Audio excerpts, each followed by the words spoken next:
आज का हमारा टॉपिक है लंग्स कैंसर। तो आज हम देखते हैं कि कैंसर जो है उसके काजेस क्या हैं, कैंसर का मतलब क्या है और किस तरह जो है ये कॉज की जाती है। तो सबसे पहले हम जानते हैं कि हमारे पास कैंसर क्या है। कैंसर को हम कहते हैं that is known as a abnormal division of cell. हम यहाँ पे लिख लेते हैं हमारे पास क्या है, एबनॉर्मल डिवीजन ऑफ सेल है। ठीक है जी। अब एबनॉर्मल डिवीजन ऑफ सेल का क्या मतलब है? एबनॉर्मल डिवीजन ऑफ सेल का मतलब ये है कि जितने भी हमारे पास सेल होते हैं वो नॉर्मली डिवाइड करते हैं। ठीक है जी।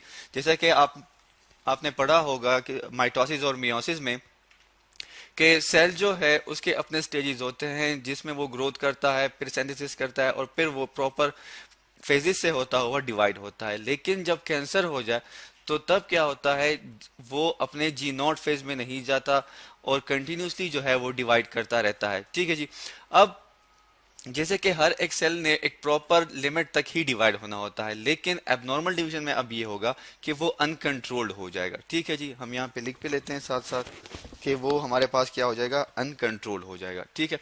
अब अनकंट्रोल्ड जो है जब हम यहाँ पे लिख लेते हैं तो हम अब देख लेते हैं कि किस तरह सेल जब अनकंट्रोल्ड हो जाए तो वो डिवाइड किस तरह करते हैं। हमारे पास एक डायग्राम है, हम उसकी मदद से जान लेते हैं कि किस तरह एबनॉर्मल डिवीजन ऑफ सेल हो रही होती है। आप इस डायग्राम में देख सकते हैं हमारे पास ये जो सेल हैं ये हमारे पास नॉर्मल हैं। ठीक है।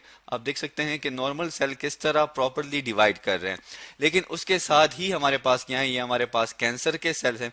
जब किसी भी सेल्स में कैंसर हो जाए तो वो इरेगुलरली और अनकंट्रोलेबल डिवाइड हो जाते हैं। तो इसके अलावा ये है कि जब ये अनकंट्रोल हो जाएंगे तो इसके साथ क्या होगा, अनकंट्रोल होने के साथ ये भी हो जाता है कि वो अपने साथ क्या करते हैं, जो उनके साथ नियर बाय सेल होते हैं, मतलब ये है कि उसी ऑर्गन के सेल्स, ठीक है, या उसी के साथ जो दूसरे ऑर्गन है या कोई दूसरा टिश्यू है उसको भी वो क्या करते हैं, अफेक्ट करते हैं। तो हम यहाँ पे लिख देते हैं कि क्या करते हैं, अफेक्ट करते हैं नियर बाय सेल्स को और टिश्यू को, और ये फिर ग्रेजुअली ग्रेजुअली क्या करता है, स्प्रेड होता जाता है।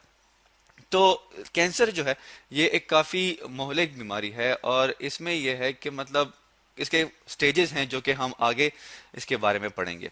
अब हम देख लेते हैं कि लंग कैंसर किसे कहते हैं। लंग्स का जो कैंसर है या जो लंग कैंसर है ये हमारे पास जो है ये आ जाता है किस चीज़ में जी, लंग्स में। ठीक है। अब लंग्स को अगर ये बीमारी है तो उसे हम कहते हैं लंग्स कैंसर। ठीक है। सॉरी, हम इस डायग्राम को थोड़ा सा श्रिंक कर लेते हैं ताकि हमें इसको एडजस्ट करने में आसानी हो। ठीक है। तो अब लंग्स जो है हमारे पास वो भी अफेक्ट हो जाते हैं इस बीमारी से। अब जैसे कि हमें पता है कि लंग्स जो है उनका फंक्शन क्या है, लंग्स का फंक्शन ये है कि वो रिस्पायरेटरी ऑर्गन है हमारे पास। ठीक है।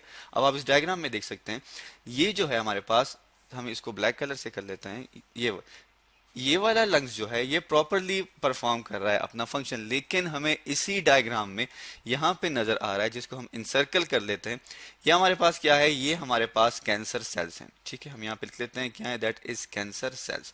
अब जब लंग्स में ये डिसऑर्डर आ जाएगा तो उसे हम क्या कहते हैं, लंग्स कैंसर कहते हैं। और आप देख सकते हैं कि किस तरह एक हमारे पास जो है एक गुठली सी बन जाती है सेल्स की, और फिर वो क्या होता है कि वो हमें अफेक्ट करते हैं डिफरेंट प्रोसेस ऑफ रिस्पायरेशन में। अब हम देखते हैं कि सिम्टम्स क्या है हमारे पास, किस चीज के, कैंसर के। हम लिख लेते हैं यहाँ पे सिम्टम्स। ठीक है जी। अब सिम्टम्स में हमारे पास सबसे पहले जो चीज आ जाती है that is known as a shortening of breath. ठीक है। सांस जो है उसका फूलना हो जाता है, मतलब ये है कि अब चूंकि कैंसर की वजह से वो सेल्स जो होते हैं वो डैमेज हो जाते हैं। जब वो डैमेज हो जाते हैं, जो सरफेस एरिया है हमारे पास किस चीज के लिए, ब्रीथिंग के लिए, वो रिड्यूस हो जाता है। तो it leads to shortening of breath. ठीक है जी।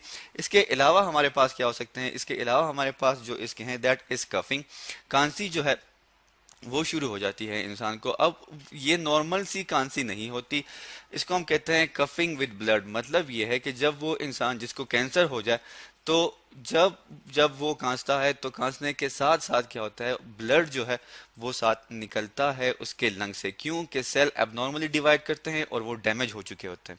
इसके अलावा क्या है, अब जैसे कि हमें पता है कि रिस्पायरेशन जरूरी है किस चीज़ के लिए, ग्लूकोज के मालिक्यूल की ब्रेकडाउन के लिए।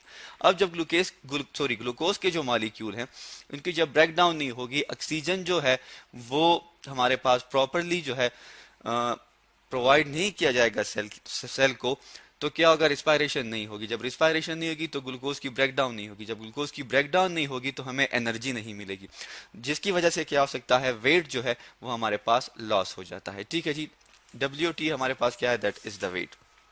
अब हमारे पास कौन कौन से काजेज हैं जिसकी वजह से जो कैंसर है वो हो सकता है। ठीक है जी, अब हम देखते हैं कि वो कौन कौन से काजेज हैं।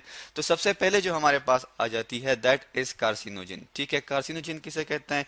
कार्सिनोजिन हमारे पास वो एलिमेंट्स होते हैं जो कि क्या करते हैं, कैंसर काज करते हैं। ये वो एजेंट्स हैं जो कि क्या करते हैं, कैंसर काज करते हैं। तो इन्हें हम कैंसर काजिंग एजेंट्स भी कहते हैं।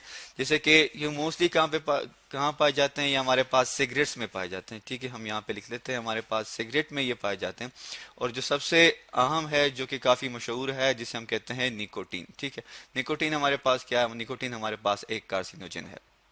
इसके अलावा जो है वायरल इन्फेक्शन से भी हो सकती है हमारे पास। ठीक है जी, कैंसर वायरल इन्फेक्शन किस तरह कि कभी कभी जो है फ्लू हो जाए या कुछ भी, या निमोनिया वगैरह, उसके वायरस क्या करते हैं, वो हमारे इस लंग्स के जो सेल्स होते हैं या अल्वेलाई के जो सेल होते हैं उसे डैमेज कर देते हैं, and it may lead to the cancer.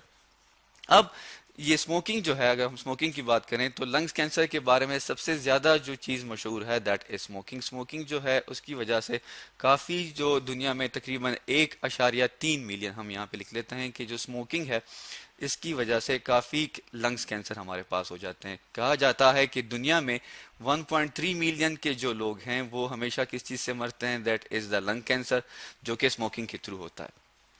अब हमें ये पता है कि स्मोकिंग के दो तरीके हैं, स्मोकिंग दो एस्पेक्ट होते हैं उसके। एक को हम कहते हैं फिल्टर स्मोकिंग।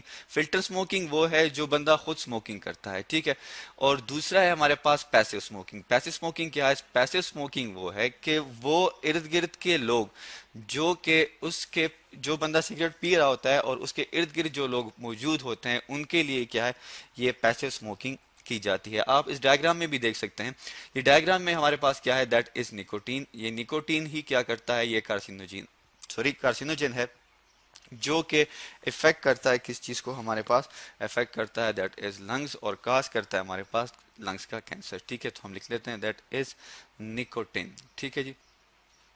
अब इसके अलावा ये है कि हमारे पास एक ऑर्गेनाइजेशन है जिसे हम WHO के नाम से जानते हैं, जिसका मतलब है World Health Organization. World Health Organization जो हमारे पास है वो प्रॉपरली क्या करता है, हमारे पास प्रोग्राम्स अरेंज करते हैं किस चीज़ के बारे में, कैंसर्स के बारे में और हेल्थ के रिलेटेड। तो हम उसे लिख लेते हैं दैट इज WHO। अब वर्ल्ड हेल्थ ऑर्गेनाइजेशन है ये हमारे पास, और ये हर 31 मई को एंटी टोबैको डे मनाती है। हम लिख लेते हैं दैट इज 31 मई को। ठीक है जी। अब हमारे पास जो है, ठीक है, तो ये हमारे पास हो जाते हैं, जैसे कि ये कहा जाता है कि स्मोकिंग जो है उसको प्रिवेंट किया जाए और लोग ज़्यादा से ज़्यादा स्मोकिंग के इफेक्ट ना हो। अब जब हम बात करते हैं इसके ट्रीटमेंट की, ठीक है, तो ट्रीटमेंट में हमारे पास जो है मुख्तलिफ किस्म की चीज़ें आ जाती हैं। ट्रीटमेंट में हमारे पास जो है वो ये है कि सबसे पहले सर्जरी की जाती है। सर्जरी का मतलब यह है कि कोई भी आर्गन जो कि इफेक्ट हो चुका है उसको रिमूव कर दिया जाए। ठीक है, दूसरा हमारे पास क्या तरीका है, दूसरा हमारे पास तरीका है दैट इज केमोथेरेपी। ठीक है, केमोथेरेपी का मतलब यह है कि मेडिसिन के थ्रू या किसी दूसरे हमारे पास जो केमिकल्स होते हैं उसके थ्रू हम क्या करते हैं, इलाज करते हैं उस बंदे का जिसको कैंसर हो जाए। और थर्ड वन क्या है, दैट इज रेडिएशन। रेडिएशन हमारे पास ये है कि हमारे पास ऐसे रेडिएशन होती है जिसको हम बम्बार करते हैं स्पेसिफिक सेल्स पे, ताकि जो कैंसर के सेल्स हैं वो डैमेज हो जाएं और फर्दर उनकी ग्रोथ ना हो। तो आज हमने कैंसर के बारे में पढ़ा, इसके अलावा कि लंग कैंसर क्या है, किस तरह ये लंग्स को अफेक्ट करता है, और स्मोकिंग जो है ये किस तरह हमारे लंग्स कैंसर का जरिया बन सकती है।